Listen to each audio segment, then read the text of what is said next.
रजनी को बचपन से ही पेंटिंग का बहुत शौक था। वो हमेशा से ही पेंटर बनना चाहती थी, पर उसके माँ और पिताजी ने उसको कभी भी इस चीज के लिए सपोर्ट नहीं किया और उसकी शादी नीरव से हो गई। नीरव रजनी को बहुत प्यार करता था, पर रजनी हमेशा चुपचाप ही रहती। वो इस शादी से खुश नहीं थी। वो ये शादी नहीं करना चाहती थी। उसे तो हमेशा से पेंटर जो बनना था।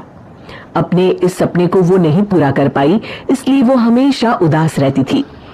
रजनी, बहुत ही बढ़िया फिल्म लगी है, कल देखने चले? नहीं जी, कल मुझे बहुत काम है, मैं नहीं जा पाऊंगी। अच्छा तो कोई बात नहीं, संडे को चलते हैं। देखिए, मुझे फिल्म देखना पसंद नहीं है। आपको जाना है तो चले जाइए। नीरव को मना करके रजनी वहां से चली जाती है और अपने बैग को खोलकर उसमें बंद पड़े ब्रश और कलर्स को देखकर रोने लगती है। रजनी, चलो ना कहीं बाहर खाने चलते हैं, कुछ तुम्हारी पसंद का।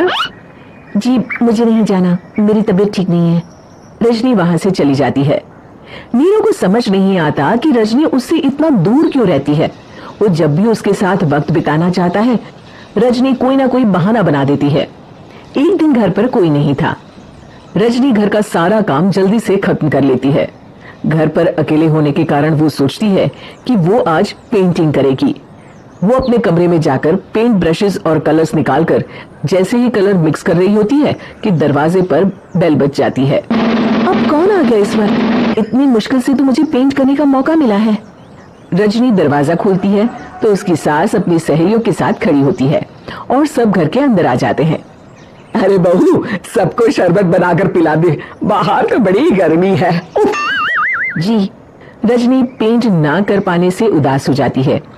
उसे गुस्सा भी आ रहा होता है कि उसने इस शादी के लिए हाँ क्यों कह दी। वो रसोई में जा रही होती है कि उसकी सास उसे रोकती है। बहू, सबके खाने का भी इंतजाम कर लेना, आज का लंच तो ये सब यही करेगी। हाँ। रजनी बिना कुछ कहे रसोई में चली जाती है। सबके लिए खाना बनाती है। सब खाना खाते हैं और रजनी घड़ी देखती है कि ये सब कब जाएंगे ताकि वो अपनी पेंटिंग कर सके। जब शाम होती है तब सब चले जाते हैं अपने घर। अरे बहू, सब तेरे खाने की तो बहुत तारीफ कर रहे थे, सबको बहुत अच्छा लगा खाना। आपको मुझे सुबह बताना चाहिए था ना कि आपकी सहेलियां आ रही है।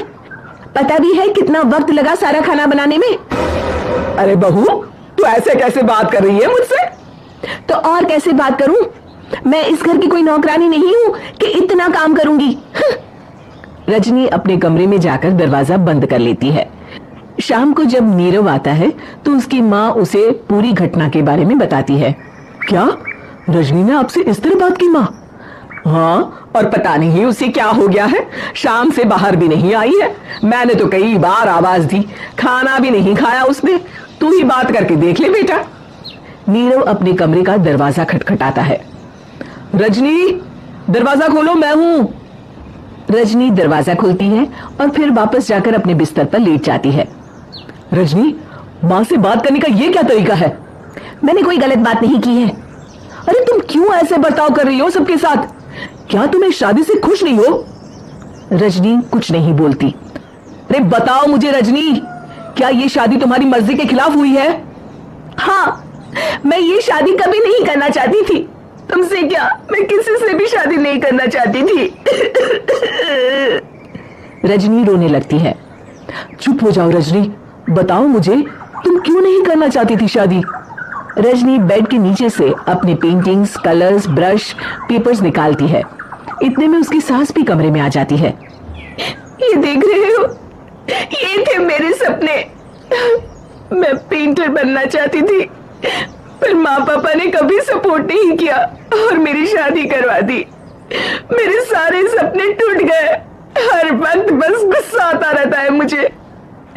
मैं जानती हूँ कि आप लोगों की इसमें कोई गलती नहीं है, पर मैं क्या करूं, मुझे समझ में नहीं आता।